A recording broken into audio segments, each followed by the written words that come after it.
Assalamualaikum warahmatullahi wabarakatuh. Alhamdulillahirabbil alamin. Assalatu wassalamu ala asyrafil anbiya'i wal mursalin sayyidina Muhammadin wa ala alihi wa sahbihi ajma'in, amma ba'du. Yang saya hormati pengasuh Pondok Pesantren Zainul Hasan Genggong, yakni Kiai Haji Muhammad Hasan Mutawakkil Allah SHMM, dan yang saya hormati Rektor Unzah, yakni Dr. Abdul Aziz Wahab MAG, dan yang saya hormati pula dosen pengampu mata kuliah Psikologi Perkembangan Anak MI, yakni Bapak Khairul Anwar MPDI.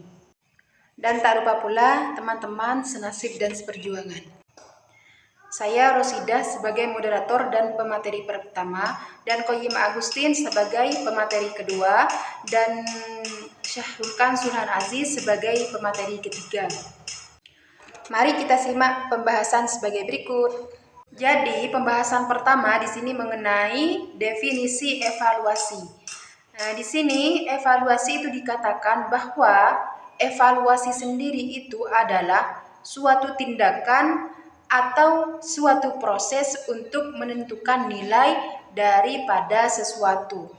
Nah, di sini juga ada pengertian evaluasi. Di sini evaluasi sendiri itu adalah suatu proses sistematis untuk menentukan sejauh mana tujuan instruksional dicapai oleh seseorang. Evaluasi di sini itu berfungsi untuk mengukur tingkat keberhasilan suatu program termasuk metode yang dipakai. Maksudnya di sini penggunaan sarana dan pencapaian tujuan. Nah, dan selanjutnya di sini membahas tentang tujuan evaluasi dan juga fungsi evaluasi. Jadi tujuan evaluasi dan fungsi evaluasi.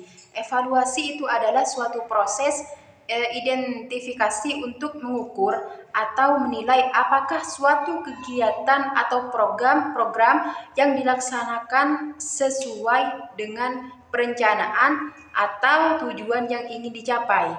Nah, ada juga yang mengatakan bahwa arti evaluasi itu adalah suatu kegiatan mengumpulkan informasi mengenai kinerja sesuatu seperti metode, manusia, peralatan, seperti itu. Di mana informasi tersebut itu akan dipakai untuk menentukan alternatif terbaik, yaitu dalam membuat keputusan. Jadi evaluasi di sini tuh sangat dibutuhkan dalam berbagai bidang kehidupan manusia, sehingga meningkatkan efektivitas dan produktivitas baik dalam lingkup individu, kelompok maupun lingkungan kinerja. Evaluasi itu dilakukan bukan tanpa tujuan, tetapi ada hal yang ingin dicapai melalui kegiatan tersebut, melalui kegiatan ini, seperti itu. Nah, selanjutnya di sini mengenai beberapa fungsi evaluasi. Ya, beberapa fungsi evaluasi di sini. Yang pertama, fungsi selektif, yaitu fungsi yang dapat menyeleksi seseorang apakah memiliki kompetensi yang sesuai dengan standar yang ditetapkan.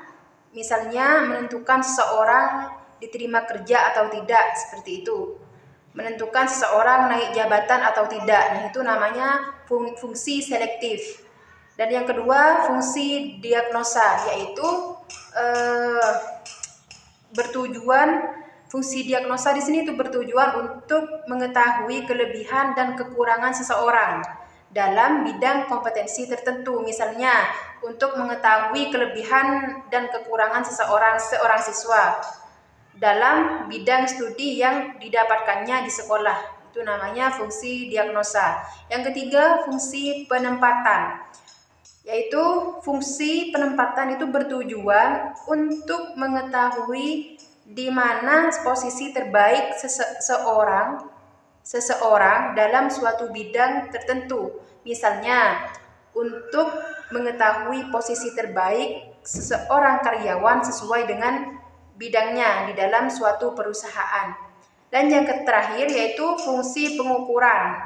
Maksudnya di sini itu dalam hal ini evaluasi itu berfungsi untuk mengukur tingkat keberhasilan suatu program termasuk metode yang dipakai, yaitu penggunaan sarana dan pencapaian tujuan. Baiklah, di sini saya sebagai pemateri kedua, saya akan menjelaskan tentang ragam evaluasi dan ragam alat evaluasi. Ragam evaluasi, beberapa ragam evaluasi secara umum adalah evaluasi kerja, evaluasi program, evaluasi belajar, evaluasi proyek, evaluasi pelatihan, dan lain sebagainya. Itu adalah bentuk dari ragam evaluasi tersebut. Dan yang kedua adalah ragam alat evaluasi.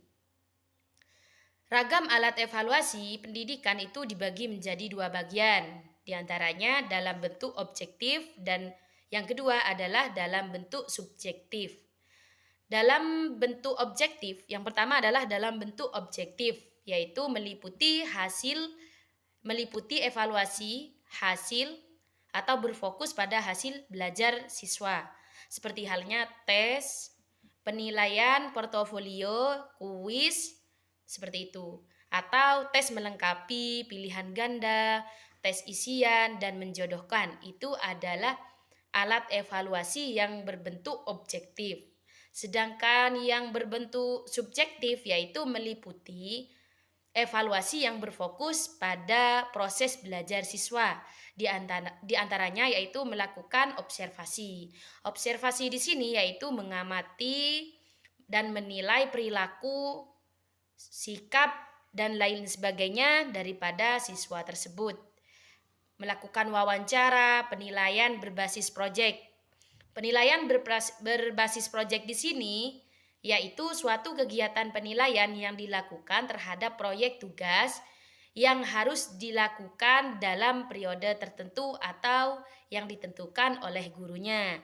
Misal salah satu contoh misalkan saya mengajar di suatu lembaga dan saya mengampu mata pelajaran matematika dan saya menugaskan siswa misalkan di kelas 6 untuk mengumpulkan data dalam jangka 1 minggu sekiranya siswa itu sudah menyelesaikan tugasnya. Nah, itu adalah bentuk dari evaluasi alat evaluasi belajar dalam bentuk subjektif seperti itu. Syarat alat evaluasi. Syarat-syarat umum yang harus dipenuhi dalam mengadakan kegiatan evaluasi dalam proses pendidikan sebagai berikut. 1. Kesahihan.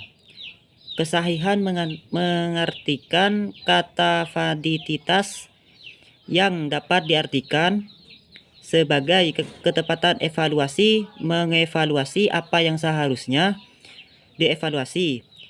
Yang kedua adalah keterandalan.